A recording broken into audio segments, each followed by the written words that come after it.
Hey everybody, welcome back. Here we are at the Red Barn working on the Ferrari Swap 914, and guess what we're working on? Wiring!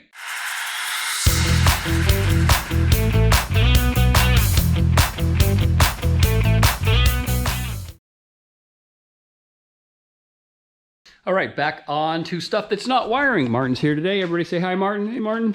Hi. And today it is getting this bung attached to the intake manifold for the air temp sensor. I decided that as much as I can hide this thing, the better it's going to be. So it's going in this turn down on the top of the plenum. So I'm just going to let Martin do this while I watch, because... Actually, I might get you to hold. No, look at me. I'm going to help. Hold on one second. I'll get you on the stand.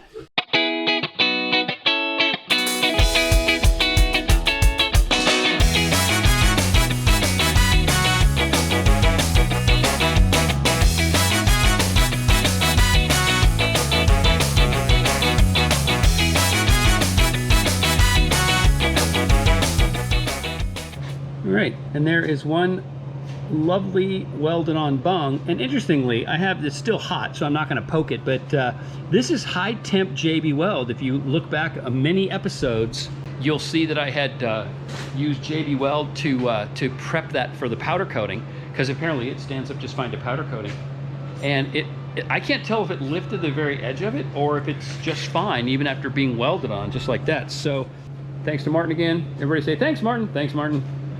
Cool. One less thing to do.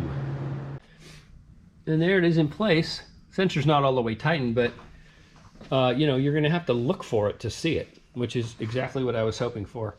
And I did take the time to sort of play with the fact that where you put that, as this, because this is curving, you know, this tube's curving this way, and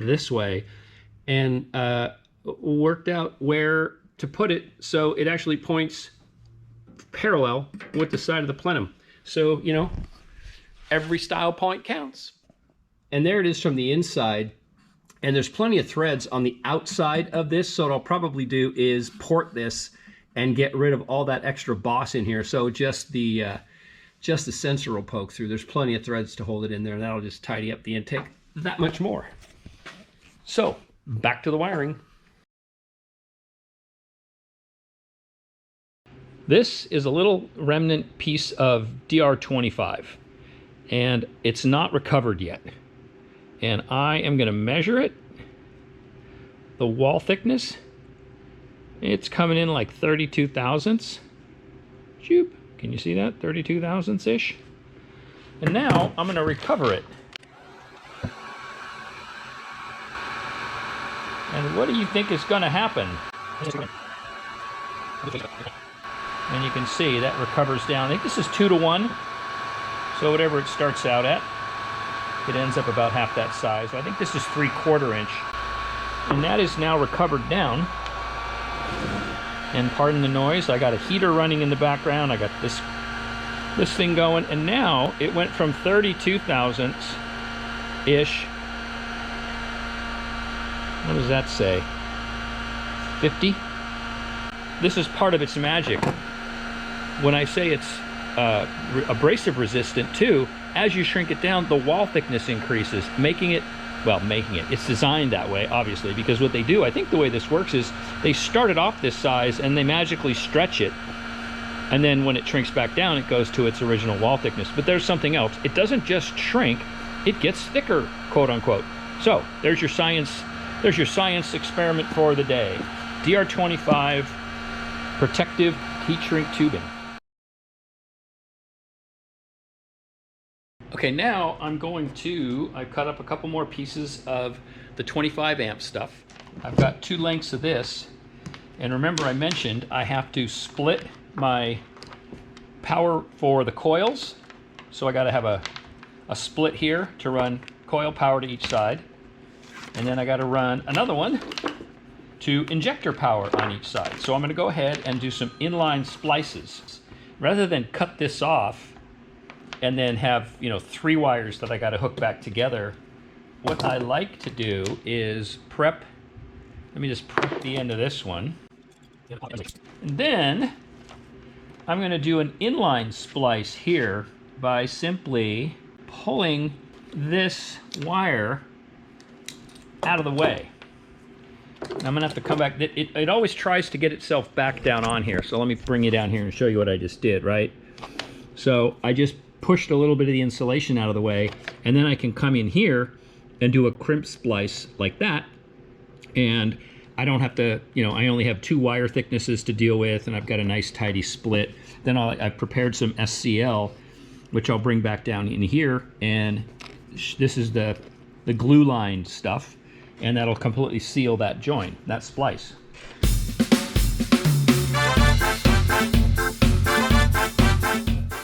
And there's the open barrel crimp, all done.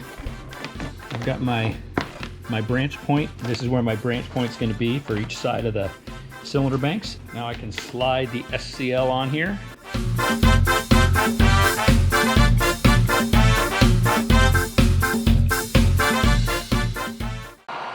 And there's the SCL covered splice.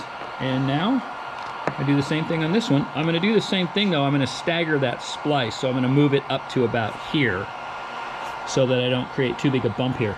And remember too, this is going to have the same kind of a setup here. It's going to be split at this branch point. So this will all be covered up with some more, you know, larger size SCL to secure that whole area. So one more to go.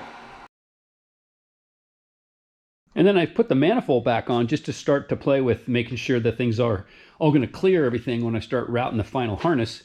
And I just did a little P-clamp mount up here to hold this in place a little bit better so I can start to really pay attention to lengths of runs. Let me just get this out of here. But you can see now, this is, you know, the throttle body stuff coming through. This is going to be for the map sensor and the intake air sensor. Here's the ignition stuff that's coming out of the middle of the intake manifold, and that'll loop around to the coils. This is where that injector rail, you know, connector mount, whatever you want to call this thing, is going to sit. So this is the injector wire set here. So this will be gone. This is the oil temp gauge. That'll be or oil pressure gauge rather. And then I've got, as you know, the O2 sensor, crank sensor, speed sensor, sport exhaust stuff. So this will all be sheathed together and pretty tidy. This is the crank position sensor, which is going to tie into this fitting. So this will be mostly disappeared. In all, it should be a pretty tidy setup. And so now what I'm going to do is pull that all back out, and I'm going to make the power split for all of the things that need power. Like for the injectors, that main power wire, that 25 amps, got to get split so that each one of the injectors picks up its own power. So I'm going to go after that now. Okay, after that escapade, I now have my routing for the coils. And what the coils require is a signal wire, and this is hardwired into the ECU. So that's why I've got my documentation here. So it matters which wire goes where, because the ignition positions are hardwired. So cylinder 1, 2, 3, 4, everybody's got a signal wire, a ground wire, and power. And that was spliced on. You can see back in here, that was open barrel crimped from the big 25 amp. I split it into 2 in this case, and then those 2 each split into 2. And so now I'm really starting to nail down the routing. This is the stuff that's going up to the throttle body. So you can see what has to happen now. Anything that has to be its own separate lead, if you will, its own separate run, has got to be separated out so that I can sheath it. And the way the sheathing works is you got to bundle everything together and slip on the section that's going to cover this part of the harness. Then you got to slip on, you know, figure out where your next branch is and slip that next section of the heat shrink tubing onto each of these individual legs. Anywhere there's a split, that has to be done first before any of those leads get pinned and before any connector goes on, because obviously you can't get the connector on, or you couldn't get the heat shrink over the connectors. So I got to get everything pretty much to length and then sheath this thing. And I'm nearly there. It doesn't look like it, but you can see this side is essentially done. I've got to get these cut to length, which means the intake manifold goes back on. I got to figure out exactly where everything's going to go. And there's some items I'm waiting for. For instance, this is my speed sensor.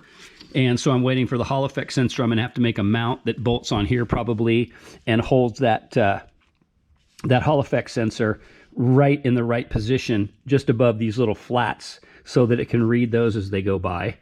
And there's some stuff I'm going to leave undone. Like, I don't have sport exhaust stuff, right? I don't have valves. So I don't know exactly where the actuators are going to go. So I'm just going to leave that. I'll truncate it, and I'll have a connector that I can then, make a sub harness that runs out to the solenoids that trigger the sport exhaust. And so, yeah, same kind of thing over here. You can see I've just got my ignition power prepped. I haven't done all that stuff on this side. Right? Here's the long lead that has to get spliced down to look like that.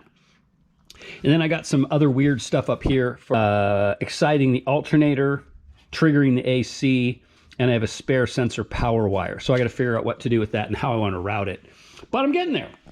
All right, so back to the wiring. And after, gosh, it feels like I don't know, a full day maybe, a day and a half. I have this side of the harness pretty much wrapped up.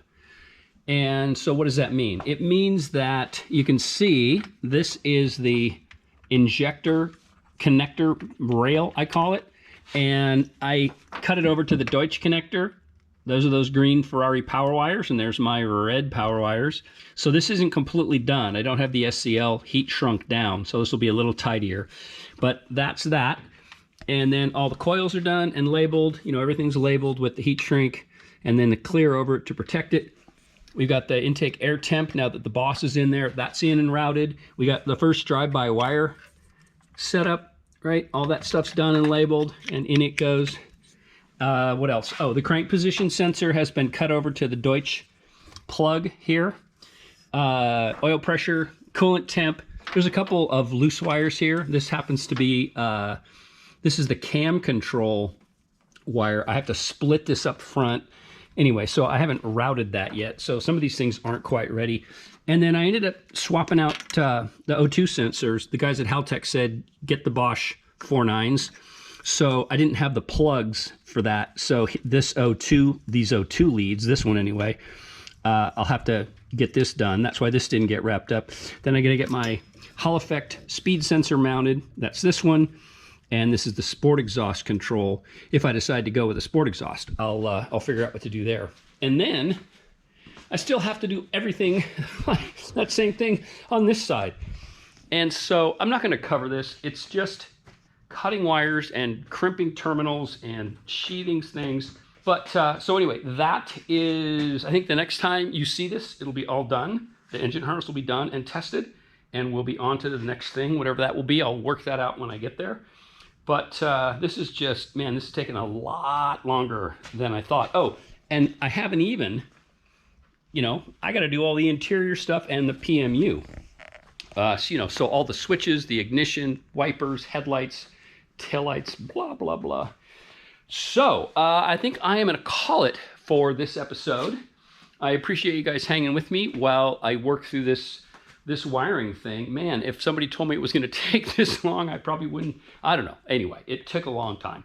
So again, thanks for watching. I hope you're enjoying what you're seeing. Please like, share, subscribe, tell all your friends, and we'll talk to y'all again real soon. Everybody take care. Bye-bye.